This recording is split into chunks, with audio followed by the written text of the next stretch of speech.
যে রাসূল সালাতের কথা বলেছেন সে রাসূল জিহাদ ফি সাবিলিল্লাহর কথাও বলেছেন, যে রাসূল যুদ্ধের কথা বলেছেন সে রাসূল ভালোবাসার কথাও বলেছেন, যে রাসূল হিজরতের কথা বলেছেন সে রাসূল ইতিকাফের কথাও বলেছেন, যে রাসূল আনা নবিয়ুর রাহমাতি বলেছেন সে রাসূল আনা নবিয়ুল মালহামাতিও বলেছেন। আলহামদুলিল্লাহ, الحمد لأهله والصلاة لأهلها، أما بعد فأعوذ بالله من الشيطان الرجيم. بسم الله الرحمن الرحيم. إن الذين يبايعونك إنما يبايعون الله يد الله فوق أيديهم. وقال رسول الله صلى الله عليه وسلم: لا يدخل النار أحد ممن بايع تحت الشجرة. অধ্যক্ষের আয়োজিত আজকের এই সিরাত সেমিনারের সম্মানিত সভাপতি ও বিজ্ঞ বিচারক মন্ডলী ও আমার সামনে উপবিষ্ট ইলমে দ্বীন পিপাসু ছাত্র ভাইরা, সবাইকে জানাই আন্তরিক মোবারকবাদ। মুহতারাম হাজিরিন, আজ আমার নির্ধারিত টপিক হচ্ছে বায়াতে রিদওয়ান এবং সাহাবায়ে কিরামের ঐতিহাসিক প্রতিক্রিয়া। বর্তমান গ্লোবাল ভিলেজের নির্যাতিত, নিষ্পেষিত, অত্যাচারিত মুসলিম উম্মাহ যদি পুনরায় শির উঁচু করে দাঁড়াতে চায়, তাহলে তাকে অবশ্যই রাসূলুল্লাহ সাল্লাল্লাহু আলাইহি ওয়াসাল্লামের সেই সিরাত অনুধাবন করতে হবে, যে সিরাত পারস্য কিংবা রোম সম্রাটের মস্তকগুলোকে মাটির সাথে পদার্যস্ত করে দিয়েছিল। তাই আমি সময়ের সংক্ষিপ্ত পরিসরে রাসূলুল্লাহ সাল্লাল্লাহু আলাইহি ওয়াসাল্লামের সেই সিরাত আলোকপাত করার প্রয়োগ চালাবো ইনশাআল্লাহ, ওয়া মা তাওফীকি ইল্লা বিল্লাহ।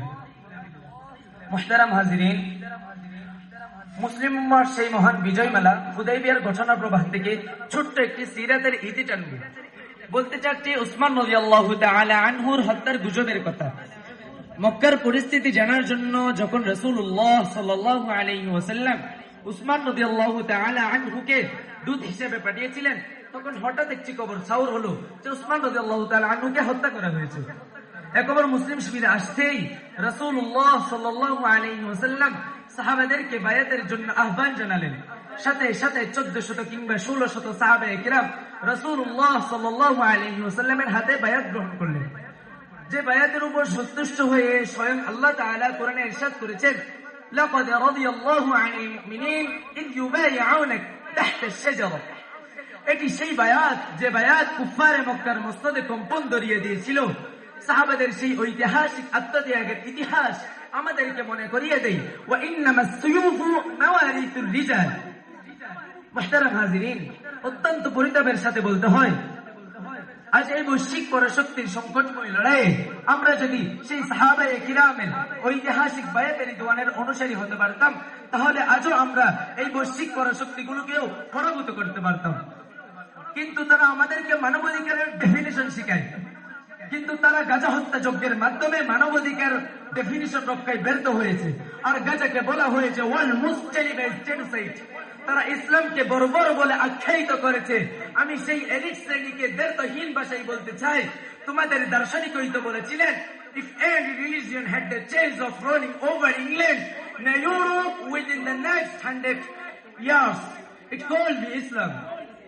My dear comrades, অত্যন্ত দুর্ভাগ্যজনক বিষয় হলো নিউ ওয়ার্ল্ডের নতুন প্রজন্ম ইসলামের দৃষ্টান্ত তালাশ না করে আমাদেরকে আমেরিকার গল্প শোনায়। আমাদের নাকি মার্কিনদের থেকে সভ্যতা শেখা উচিত। হে তারুণ্য, আজ এই সেমিনার থেকে আমি তোমাদেরকে একটি বার্তা দিতে চাই, যে রাসূল সালাতের কথা বলেছেন সে রাসূল জিহাদ ফি সাবিলিল্লাহর কথাও বলেছেন, যে রাসূল যুদ্ধের কথা বলেছেন সে রাসূল ভালোবাসার কথাও বলেছেন, যে রাসূল হিজরতের কথা বলেছেন সে রাসূল ইতিকাফের কথাও বলেছেন, যে রাসূল আনা নবিয়ুর রাহমাতি বলেছেন সে রাসূল আনা নবিয়ুল মালহামাতিও বলেছেন। মুহতারাম হাজিরিন, আমরা দ্বীনের জন্য রাজপথে সংগ্রাম করব, আবার পশ্চিমা এম্বাসি থেকে ক্লিয়ারেন্স পাওয়ার আশায় নিজেকে লিবারেল সেকুলার হিসেবে পরিচয় দিব। আমরা দিন নিব হযরত মুহাম্মদ মুস্তাফা সাল্লাল্লাহু আলাইহি ওয়াসাল্লাম থেকে, আবার সেই একই দিন কায়েমের পদ্ধতি নিব আব্রাহাম লিঙ্কনের থিওরি থেকে। এমন ধোঁকাবাজি তো আল্লাহর সাথে চলবে না। আল্লাহ তাআলা সেই আপুষ্কামীদের লজিক্যাল রিজনিং কে সম্বোধন করে বলেছেন, আফাতুমিনুনা বিবাদিল কিতাব ওয়া তাকফুরুনা বিবাদ ফামা জাযাউ মান ইয়াফআলু যালিক মিনকুম ইল্লা খিজুন ফিল হায়াতিদ দুনিয়া। আজ আমি দীপ্ত কণ্ঠে বলতে চাই, true power comes from faith, not worldly empires. কাজেই ১বিংশ শতাব্দীর এই বহুকেন্দ্রিক পরাশক্তির লড়াইয়ে আমাদেরকে শিরুচু করে দাঁড়ানোর জন্য জাতীয়বাদকে প্রত্যাখ্যান করে উম্মা কনসেপ্টকে আলিঙ্গন করতে হবে। সেই প্রসঙ্গে কবি ইকবাল বড় আফসোস করে বলেছিলেন, ইস কৌম কা নফা ভি এক হ্যায় নুকসান ভি এক হি সব কা নবী দীন ভি ঈমান ভি এক কুছ বড়ি বাত হোতি জো মুসলমান ভি এক। মুহতারাম হাজিরিন, আমি সামারাইজ করে বলতে চাই, পরিশেষে সিদ্ধান্ত আমাদেরই হাতে। আমরা কোন পথটা বেছে নেব?